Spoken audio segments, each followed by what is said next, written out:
बड़ पहाड़िया पर मिले अइबौगे, बड़ पहाड़िया पर मिले अइबौगे। जलवा ले रहिएगे आ बोल बम बोलत रहिएगे, आ जलवा ले रहिएगे आ बोल बम बोलत रहिएगे। गेरुआ कलर के छौड़ी सुटावा पेनिहेगे, गेरुआ कलर के छौड़ी सुटावा पेनिहेगे। कावर ले रहिएगे आ बोल बम बोलत रहिएगे, कावर ले रहिएगे आ बोल बम बोलत रहिएगे।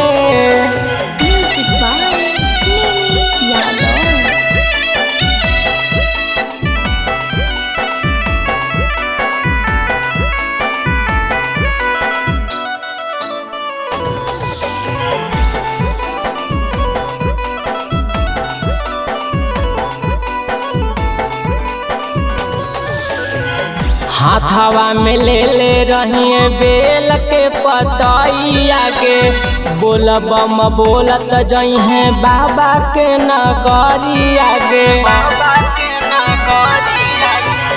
हाथवा में ले रहिए बेल के पतैया गे, बोल बम बोलत जइहे बाबा के नगरिया गे। अब की लगन में हमनी के सदिया होतौगे, अब की लगन में हमनी के सदिया होतौगे।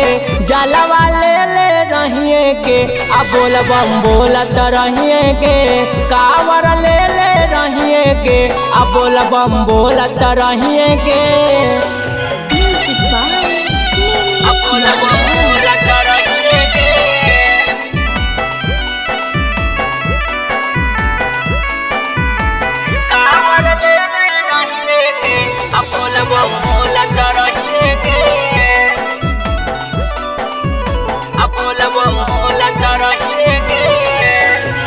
जब से चढ़ल छौड़ी सावन के महीना गे, राइटर राहुल अनु लिखे लगल गाना गे। जब से चढ़ल छौड़ी सावन के महीना गे, राइटर राहुल अनु लिखे लगल गाना गे। प्रेमी चंदर लोकावा गावै बाबा के भजन गे, प्रेमी चंदर लोकावा गावै बाबा के भजन गे।